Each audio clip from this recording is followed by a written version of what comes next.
Hey everyone, I'm Karthik with Gilbane. I'm an intern, and I've been with Gilbane for 4 years now.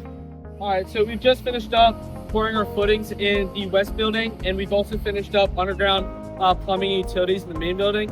As you can see behind me, we're prepping for our slab on grade pour tomorrow. So the pool is going to be started on in the upcoming week or two, and we plan on erecting steel in early to mid-July. Another update you see, as you can see behind me, we just got our crane assembled on site, so this is a pretty big milestone. I started off last year as a pre-construction intern in the summer, and coming out here and actually seeing everything get built up from what I worked on last summer means a lot to me, and I also love how I'm giving back to the community in my own way.